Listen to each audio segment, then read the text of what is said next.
What's up, man? You and I are live. Mercury Black here, my partner, Ryan Holsapple here, myself, sorting myself out. Welcome. Hey, how you doing today? I'm tired. I had a migraine yesterday and it was rough. But I'm doing a little bit better. I'm just sore. How you doing? Typical winter day, so I'm low energy and sore, probably physically matching you pretty well, but comfortably set in to this mode. I'm content. Nice. Well, I figured you and I could just catch up for a while. It's been a week or two since we've talked. And it would be a good chance to record it and just make it into a podcast, put something up on the channel for the good folks out there who are interested in our content. And yeah, so I don't have anything particular in mind, but every once in a while it's good to just do a spontaneous stream. Typical winter day, so yeah, and I was just so since we don't have anything planned, if anyone's watching, we might pay more attention to the chat this time than we sometimes do if anyone shows up. Do you have the chat up on your end, or? Yeah, so I was just pulling it up now. We have Wolf's Lair said, "How y'all doing?"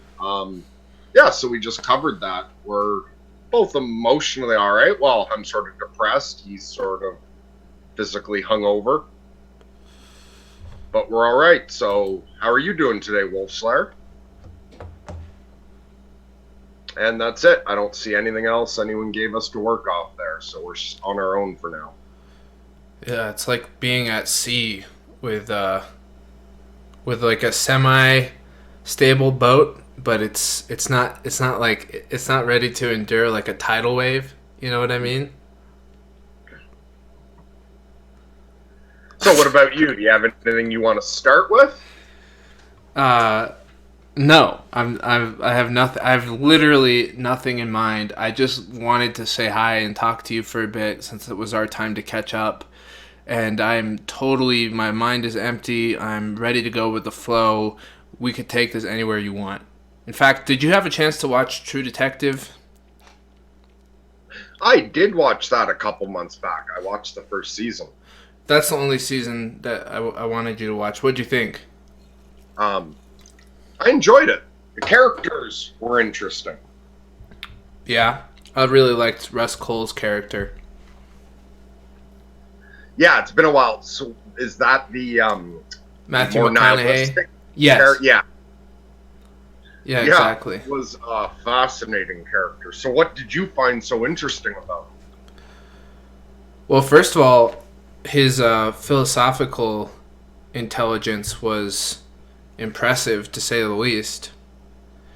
And that combined with solving a mystery and the kind of gruesome murder aspect of the show with the nihilistic aspect, I thought was just like a really well made and well conveyed. Like they really conveyed a deeper emotion, and it kind of at the end of the show when Russ kind of finds his own spirituality, it really is a great payoff in my opinion to go from being a nihilist, very smart but cynical person to a heart-opening moment where you've just faced darkness. You've gone through the belly of the beast and you've survived and you've contended with evil and you come out on the other side and you're in awe. He looks up at the stars and he's just in awe of the universe. It was just such a beautiful show, in my opinion.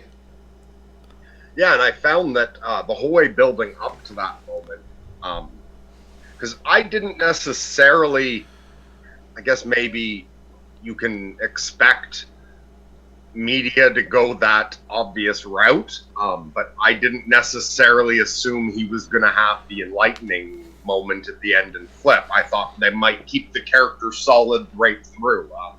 The way, no matter what goes on in Watchmen, it doesn't change Rorschach. He finishes the way he started.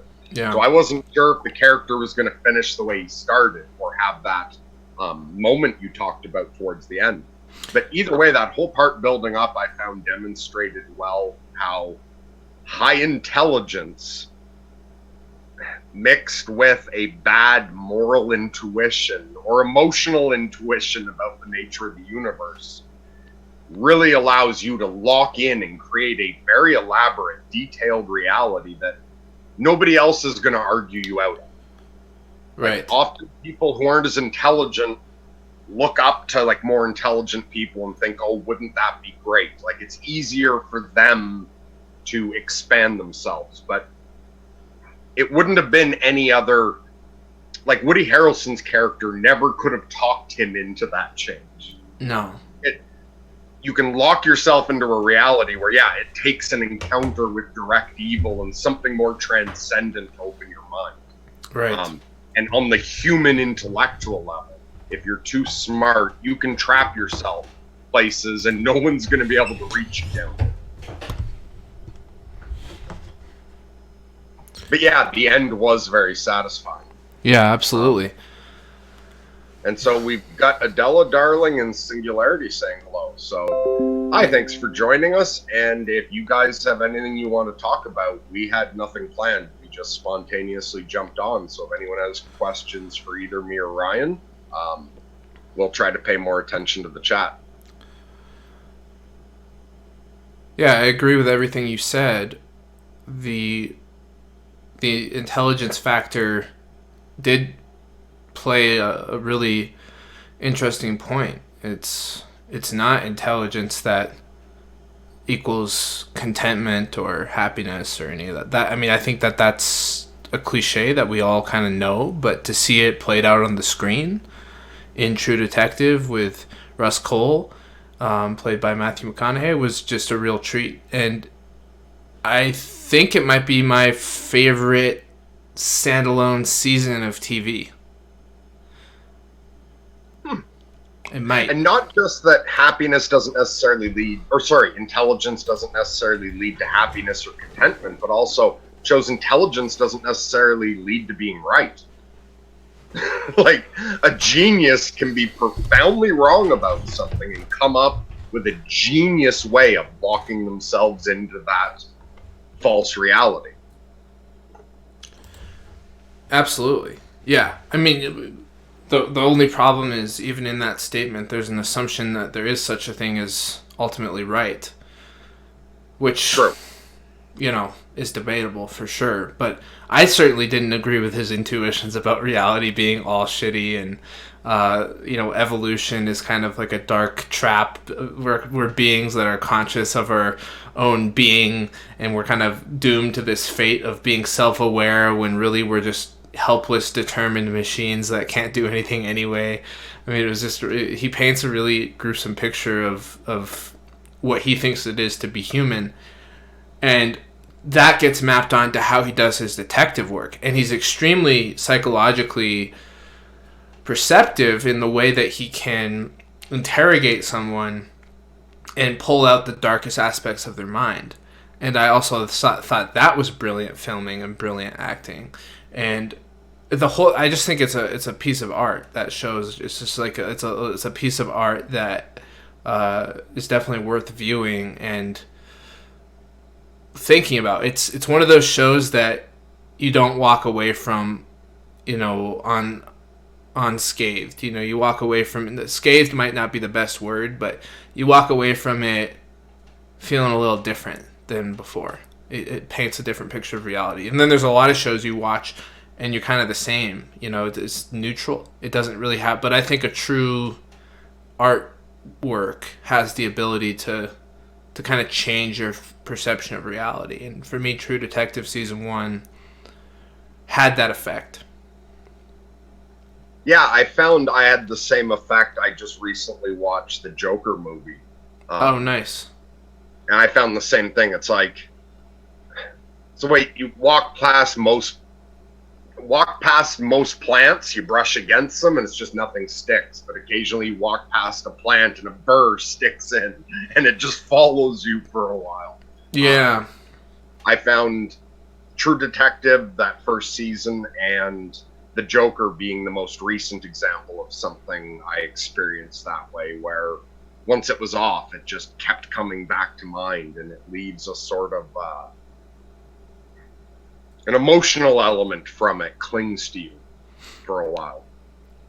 Yeah, and I think that's what the best of film is. It's that ability to alter your reality and to bring you to a new place inside of yourself that you didn't know was there or you didn't fully explore before. And yeah, also the philosophical piece to wrestle with these difficult, cynical ideas that he's portraying throughout the season kind of makes you think what your own ideas about life are and how, how do you feel about reality and what your place in it is. And it also reminded me of shadow integration because the reason he was able to be so effective, as I kind of alluded to, is because he's touched that darkness within himself, so he's more inclined to see that darkness within others, and so he has this really perceptive ability that he can just zoom right in on somebody and get into their brain, get into their mind, and work it from that perspective. And that's what, to be a detective, I mean, it must be one of the hard, to be a murder detective, like a real hardcore detective in that way, must be a hard job because you constantly have to put yourself in the shoes of being a murderer. And that reminded me of what Peterson talks about, how, he has this teaching he often goes on about how anybody could be a Nazi, which, by the way, I think is an over-exaggeration, but his point is that if you don't assimilate the monster within yourself, then you're not truly integrated as a human being. You're not truly a good person until, according to Peterson, until you've integrated that shadow complex within you. And so anyway, so Russ Cole's ability as the detective to be so cunning in solving these mysteries and ultimately finding like the kingpin murderer, the serial killer guy or whatever. And I won't spoil too much. It's been out for years, so I don't think I could spoil it for many people. But I think that his ability to contend with darkness was very much so dependent on his own shadow side, his own dark feelings within himself. And so I thought they did that so well. And then to see it come full circle in the end where that's what's so beautiful about Peterson's teachings. Despite the suffering and misery in life, he still accepted the goodness and the greatness of the universe. So that's like the ultimate crucifixion. That's the ultimate Christian, morality. That's what it's all about, right? Is to surrender in the face of suffering to something greater. And so it was just a fantastic payoff, in my opinion. Yeah, everything you said there about like the drive, like getting into integrating shadow work from that. Right as you started to say it, I was going to bring up that I think one powerful thing about both these pieces, the Joker and True Detective, is that if you watch a low quality piece of art that suggests a nihilistic point of view to you, it's very easy to just brush that off. And no, that's a stupid way of looking at the world. I will dismiss that the world's that shitty. Whereas these two pieces of art, even though you don't want to take on the idea, it sticks. And so instead, it drives you to feel like, I can't just throw this away. I don't want to throw away my experience of the Joker. So I can't just deny that perspective. Instead, it pushes you to transcend and include it and find a goodness that doesn't dismiss what True Detective says, or doesn't dismiss Arthur's experience in the Joker, but instead includes it, transcends it, and that you can still, the way at the end of True Detective, he doesn't dismiss everything he thought up to that point and just go, oh, that was silly, life is rainbows and butterflies. Right. But he finds a way to look up at the stars and transcend it, while still including it and maintaining it. And I think, even though I was looking at it as a concept of the world, I think it is kind of like Nietzsche says, every philosophy is an autobiography and a self-confession. And that I was thinking the same thing, because in ourselves as well, whatever darkness is there, you don't want to just dismiss it.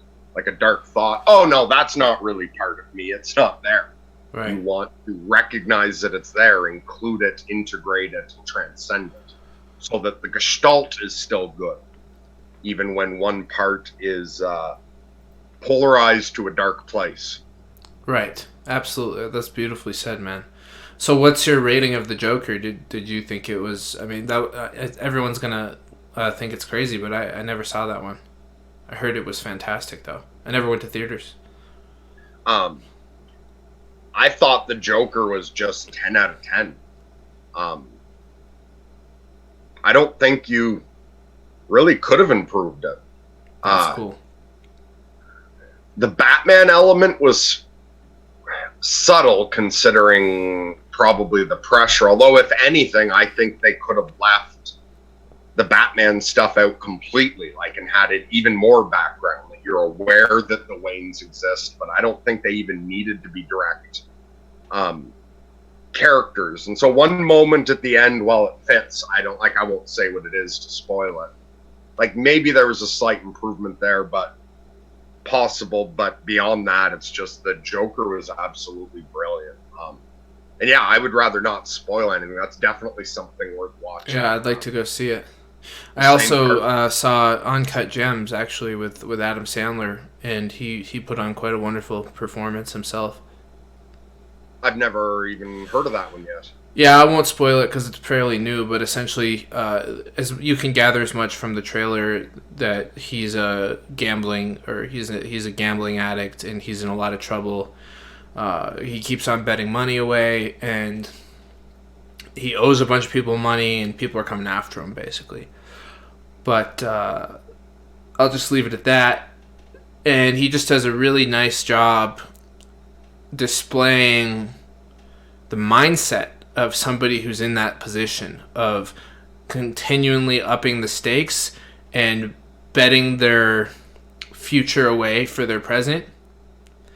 And he has these opportunities to get out and he doesn't. It's really well done. And it does get you right in the mindset of an addict, whether it be a gambling addict or a drug addict. It really gets across the problem, which is that you always feel like you need that one last hit. You need that one last you need that one last bet. You need that one last drag. You need that one last whatever. And there's no end to it. There's virtually it just goes. That's what being an addict is. It just goes on and on and on and on, and then it just shows the damage that gets created around someone's life when they live that way. And it's a very accurate portrayal of my experience with addiction as someone who's been sober 9.5 years, but also with me watching my friends, kill themselves or end up ODing or stealing something and going to jail or making really bad decisions for the sake of instant gratification. And yeah, it's just it's not a sustainable lifestyle. I mean, it's that simple. It's that obvious, right? But people still live it. People still live that way, and it's a tough trap to be in, because when you're in that, when you feel being addicted to something in the truest sense of the word, not just like, oh, I drink coffee or I smoke, but in the truest sense of the word, like, you are powerless and your life is falling apart. Like, being addicted to something is such a predicament, because first of all, your whole neurophysiology is now adapted towards this outcome of dopamine release. And then to make things worse, every single time you get rewarded and punished at the same time. You get rewarded because you get that hit, it feels good, but you get punished because things start to deteriorate around you in your life. So it's just like this, but typically for a lot of people, the reward still outweighs the punishment. So they keep going and going and going. And you can get yourself into this position where it's almost like there's no escape. Like, you have been cornered, you've hit rock bottom, like, you don't have any other options. You can't, no matter where you turn, nobody is there to help you anymore. Like, that to me is the desperate situation that a lot of addicts find themselves in, and then those of us who are lucky enough to bounce back from that. I was lucky that my addiction was early on, like when I was a kid, like teenager, and that I saw it in my genes. I saw how it was just not a sustainable lifestyle, and it never got to the point where I was, doing hard drugs. I was doing some pills, and I was drinking a lot, and I was smoking a lot of weed, but I never took it to that next level. So I feel really lucky that I found my spirituality and I went to the 12-step programs when I was younger. But for a lot of people, like, think about spending 25 years as an addict and what that does to the neural pathways in your brain. And think about changing that. I mean, I can't imagine. I mean, I had to change like 4 years of neural pathways of addiction, or 5 or whatever. But it's like those guys who have been drinking since they were 18 or 17 or 15 even, some even younger, and then they want to stop when they're in their 40s or 50s. I mean, those are the ones who have the hardest time. And it's not just the neural pathways that get established, it's also the ruts that you form in your social map. You push away the people outside of it, and you can start to... People form identities around what drugs they use. It becomes a part of your identity. It becomes that your social interactions are based around that. And where there's that brotherhood of being addicted to the same things, and those are the only people you can count on anymore. And so it's your outside world as well. You develop all these ruts, and it's not just like everything you said is there, but also some of your social connections are built around that. And it's a trap that, not just 25 years. Some people, it's their entire life. Yeah, until they die. Right. Or it kills them prematurely before they would have lived out their full life potential. The older movie Requiem for a Dream. Oh my God, that movie's brutal. Yeah, it's brutal, but excellent. Yeah. Oh, the old lady on the friggin' weight loss pills or whatever. Oh, God, that movie paints a gruesome picture, man. And we do have a couple things, comments here, and we said we'd check them. So let's respond to this to make sure we don't ramble on too much. I'll let you take care of it since I kind of still have a migraine. Yeah, sure. We'll do the opposite of usual. So Dust to Dust showed up, hello, and said, have you seen Mindhunter on Netflix? I have not. Have you, Ryan? Mindhunter? No, I haven't seen that. Okay, so neither of us had. Is that something you suggest checking out? And Wolf's Lair says, drop a like, helps grow the channel. Yeah, good point. Thanks very much. We should do that more. So yeah, anyone who wants to support the channel, give this a like, share it, subscribe.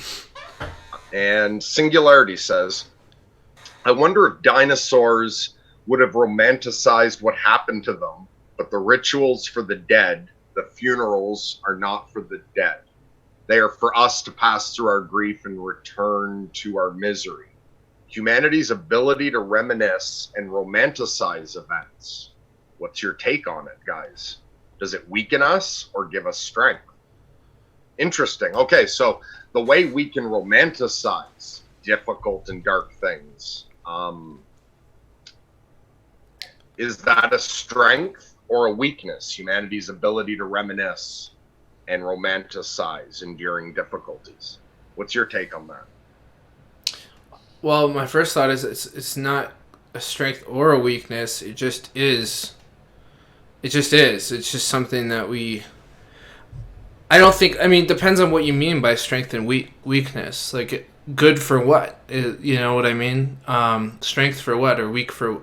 Depending on your teleology, where like what you're aiming towards, that'll define what your strengths and weaknesses are. If you if you want to be a cynic like Russ Cole from True Detective, then being able to romanticize is a weakness. However, if you want to live a life of meaning and connection, then being able to have that romantic mind can be a strength, because you have the ability to embellish your life with the beauty of your imagination, and that there's nothing better than the ability to infuse life with imagination from that perspective. So I think it's all relative to what your aim is. You know how Peterson talks about figure out what your aim is. And I think if you're aiming towards something like meaning, then I think absolutely it's a strength. Absolutely, it's something that we rely on. I love the ability to reminisce and to look back and to feel and to even to grieve. I think is a beautiful capacity that we have as human beings, the ability to suffer a loss gracefully and to honor the good times that we've had and to understand the impermanence of all things, and to kind of bear that cross with a sense of courage and uprightness. I think is a so I think it's a good thing. Suffering doesn't feel good, but it doesn't mean that the ability to suffer isn't good. Yeah, and I agree with you that what is a strength or a weakness is entirely different from different perspectives. There's a sort of macho toughness that would find empathy, compassion, forgiveness, turning the other cheek, all weakness. Right. Other people consider that a profound strength and see the person who has to stand up for justice and be righteous, that they're not strong enough to open their heart. They can't take that on. Where someone else will see that sort of Jesus turn the other cheek hippie stuff as total wimp, weakness. I see it as a strength. Right. So I agree with you. It's what do you want? What are you aiming at? And it often comes down to sort of that difference between the Jocko masculine, if there's a crisis, stand up and fix it, and the acceptance of what needs to be there, and the recognition of the value of difficult experiences. The balance between acceptance and forcing change into the world. And I think it's not even that some of that is a weakness to one person or another. It's also, I think in each of us, we're a mix of both. There's a time where perhaps for you being too compassionate and forgiving or romanticizing too much is in that moment a weakness. Yet for you, usually it would be a strength. I don't think any of these things are so clear cut. There's sort of options for how do you want to deal with the world. I'm going to try this polarity. I'm going to try this polarity and see which one really makes your soul sing and leads you in a direction you want to go. Yeah, I love that. Okay, so let's see. And Dust to Dust said, I've been listening to Does It Make You Happy by Sheryl Crow a lot. Seems to make me reflect a lot. I don't know that song. I think I definitely know that song. I'm glad you I think enjoy it goes, it. if it makes you happy, if I remember correctly. I like that song. And as far as, I can tell we're caught up with the audience now. Fantastic. Yeah, that's a great song. I love music, man. Music is a beautiful, beautiful thing. It's so good for the soul. It just puts it just... if you can take an emotion like that you're having and feel that emotion, but then if you turn a song on while you're feeling that emotion or having that experience, whatever it may be, it's such an amplification and it's just a great tool and it's not even tool's a horrible word because art and music goes beyond what we think is utility, but it's a great gift. Absolutely. And everything you'd said earlier about high quality film, the way like really high quality film that just it sticks with you, it changes how you see things. I think that's true of all the arts. It's a good song after you hear it for the first time, it just sticks with you. Or a favorite song can come to mind out of nowhere, even if you hadn't heard it, if you hit an emotional state. Same thing with good visual art or even the art of a conversation. A good conversation can stick with you for days and change how you see things. Yeah, absolutely. A good book, I even consider philosophy to have the same effect as art or poetry or music. Like reading Heidegger or Carl Jung or any of the great thinkers from from our past. It's like, it's amazing. It's amazing how those ideas and the way they're articulated can become a new opportunity for experience in an individual's lives. You know, it's like you read a passage, and it's not that that passage is something totally foreign to you. It's almost as if you're remembering something that you know deeply within yourself, or it resonates is the word that I'm looking for. It resonates, and resonating implies that there's a remembering going on. And remembering implies that there's something innate about you to be discovered. And that the mistake that we always make is that we're seeking something outside of ourselves that will then make us okay. But the beautiful thing about resonating with something is what it really shows is, no, it struck a chord. And what does it mean to strike a chord? It means that there's that chord inside of you to be struck. And if there's a chord inside of you to be struck, that means that there's something within you that is capable of beauty.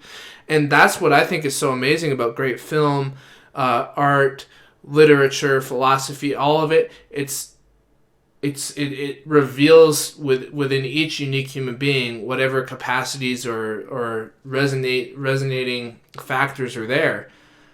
And that's just amazing. And I think often we watch a movie or we read a book, and we mistake the external text or experience for something that's actually deeply resonating inside of us. And if there's one thing that I would want for somebody to really get about that, is like, every moment that you see beauty, it's something inside of you that you're also noticing. You wouldn't be able to see it if it didn't have any part of you within. So anyways, I think that's a great feeling and a great message to understand. And I think, as well as the way that happens with art and ideas, it can happen with elements of nature as well. Sometimes a sunset will do that to you. Yes. A tree, a rock, yes, a particular part of a stream or a brook. Dude, like a moment in nature, an encounter with an animal, sometimes can do the same thing. Dude. Something less intellectual inside of us. Yeah, man. And it just makes me like, it kind of makes me pissed that so much of the self-help industry is based on, oh, you need something outside of yourself. Like, it's like holding a carrot in front of you that you don't have. And once you get this, you'll finally be okay. Once you know how to do this routine, you'll finally be okay. And all that stuff, all those external things are fine and great and necessary in life, but it totally skips over the idea that, no, there's something deeply innate and rich within you to be sparked. And let's foster that. And I'm not saying that the whole self-help industry is guilty of this, but certainly aspects of it, certainly parts of it are guilty of this. And no, we got to flip it. We got to say, what's inside of you to be awoken? What's within to be realized and to be nurtured and fostered into something that you can grow in your life. There's something sustainable, something that you cherish, a soul, a divine spark within you that you live out, and you manifest it in your work, and you manifest it in your family life, or in your routines, whatever it is that you're doing that you consider the project of self-betterment. Merc, it looks like you froze, buddy. Gosh, I better check the chat. He might have gone...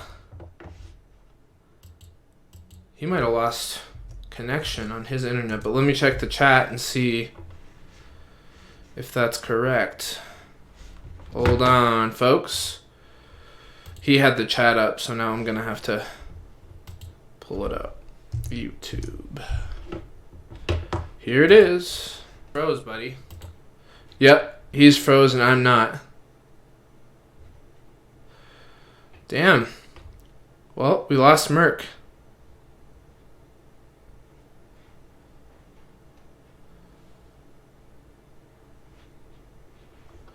That's too bad. What's going on, everybody? How you doing? I'm looking at the chat right now. Let's see if he's going to message me on Messenger.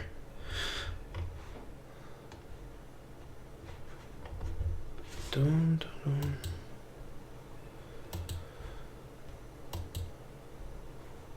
I don't know. Maybe he lost power. Sometime. Oh, now he's totally gone. Sometimes he loses power. So here we go. I just move the logo. And let's get back to the chat here.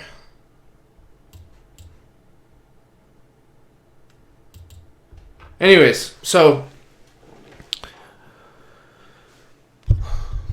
what are we on to next? I don't know how much longer I'm going to last with this migraine. Migraines are the worst. It's not the full migraine. I got the full migraine yesterday, but I've got the residuals hanging over my body and my brain, and it is not a pleasant feeling, to say the least. But happens. It's part of having a body is having pain. Sometimes part of being human. So, anything particular that you would like me to venture into next? Any adventures that you would like to take? Any meandering pathways that you'd like to explore? Any mountains that you'd like to summit? Any values that you'd like to plummet into? Here we go. Singularity.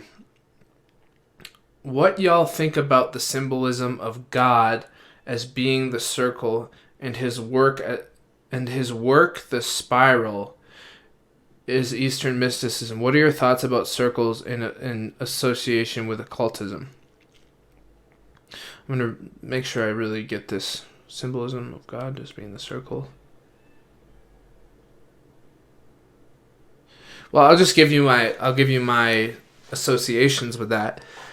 First of all, this square and circle are kind of primordially connected, and I think Jung got this figured out. The Trinity always has, which would be the circle, always has an unknown fourth component, which is the quaternity.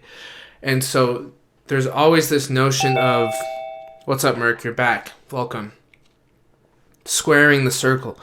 And so basically what I'm trying to get at here is that this third thing, this circling, is pretty much all over the place within across cultures and societies and religions. And then the spiral, well, to me, the spiral is like the four directions, the seasons of life, the stages of change, and you're always moving through different elements and components of this spiral of life. You're always traversing, and you're never in quite the same spot. You kind of move upwards or around, and so every time you come around to a similar place in that spiral, you're kind of back in the same place, but you're never really in the same place. You're at a new evolved layer. You never have the same experience twice. And so each of the stages of change, or each of the four directions or the components of the spiral, are a different phase of being or a different archetypal stage of being. So the east would be like the springtime, the newness, the inspiration, the beginnings, the going after a new goal or being inspired for a new goal. And then the south would be like the learning period, the getting your hands dirty, the work, the detail, the summertime, getting really rigorously involved. What's up, Daniel? Rigorously involved with learning something. Then the west would be reflecting, because you just went through this rigorous time of, whether it would be the learning a new skill or working long days or whatever. And the west is like reflection. You're coming back inward, and what does this mean about me now, and how does this play into this new identified version of myself that I now am from this new experience. And then the north would be like the wisdom stage of the spiral, or the elderhood, or the winter time, the silence, the cold, bitter, yet at the same time silent quietude and wisdom of winter. And then that's kind of the stages of life, the stages of change. And you could also, there's a lot of different ways to look at it, but that's what your question brings up for me. And then Dust to Dust asks, how is schooling coming along? It's great. I'm really excited. I'll be finishing my master's this summer, and that's something that I'm really looking forward to being done with, my master's in depth psychology, and accomplishing that is going to be really rewarding, and I'm just really enjoying the learning right now, and being on the path, and really getting a lot out of reading. It's been fantastic. So thanks for asking. Hey, welcome back. Sorry, I had to finish those questions. No problem. Yeah, and sorry, my internet just cut out for a minute, but it looks like you were handling it just fine. Yeah, everything worked out. But maybe you'll have a different answer to the singularity. What do y'all think about the symbolism of God as being the circle and his work, the spiral? Is Eastern mysticism, and what are your thoughts on circles' association with occultism? I didn't address all the things. I just gave him a few little tidbits of my associations, or them. My first reaction to that is that there's too much to say about the circle to bother starting. The circle is such a basic element of reality, and so much is built off it. The circle can symbolize everything. Like, there's a totality, a perfection, a unity to the circle. The circle can also be nothing, the zero. And that I liked what you were saying about the spiral. For me, the spiral's got something about a gradual, gentle progression towards the middle. That rather than there's no sharp, angular turns in it, and it's not like a jarring way of jumping from one stage to another, but the gentle flow of changing from just the circle to moving to the edge by just putting that slight tilt and continuing with a cycle where each time you're one step closer to the center. That the symbolism of the spiral is just immense as well, and that you can take both of those in so many directions, and you'll find both of them in all sorts of occult traditions, all over the place. Oh, absolutely. Absolutely. Yeah. Well, I don't have anything more on circles either. Which artist was it? Was it Da Vinci that, like, when talking to some king or something and asked for an example of his artistic skill, what he did was just drew a circle by hand? I'm not sure if it was Da Vinci or Michelangelo or someone. I just remember the story of some artist of that caliber. And, like, in the equivalent of a job interview with a king. What, was it like a perfect circle? Yeah, that he just by hand drew a perfect circle. And that was his example of his artistic skill. Whereas most people would think to try to present something complicated, for him, he was able to, that was the purest example of his talent, was to just draw a circle by hand. I love that story. That's good. Wow. Well, I gotta be honest, man, my body is fading. So. Yeah, my internet cut out. First, I thought maybe it was something on your end. I wasn't upset to be done. I'm not highly energetic at the moment. Yeah, well, I'm glad we at least got to catch up for a few minutes. Yeah, it was good. We hadn't talked in a while, so it was good to catch up with you. And thanks to everyone who stopped by and said hello. It was, nice to go on again. Yeah. And Daniel brought up, he asked if you've watched The Neverending Story. Neverending Story gets brought up a lot. No, he's been asking me to watch it for a while. I had planned to watch it with my family over Christmas break, and then I couldn't convince anyone to watch it with me. So I'll let you know. I tried to ask Victoria if she wanted to watch it the other night. She said, I don't want to watch that. That's too old. So I was like, well, I guess we'll have to watch something else. So Daniel, I've definitely been thinking about it ever since you've asked me like all these times, and maybe I'll just have to watch it alone if nobody will watch it with me. And actually, that came up last night in my conversation with Andrea. Yeah, and I had a conversation with Andrea from the YouTube channel Andrea with the Bangs. We recorded it last night, so everyone can look forward to seeing that. Go check out her channel. But I forget how it came up, but at one point I brought up the book, The Never-Ending Story, with her.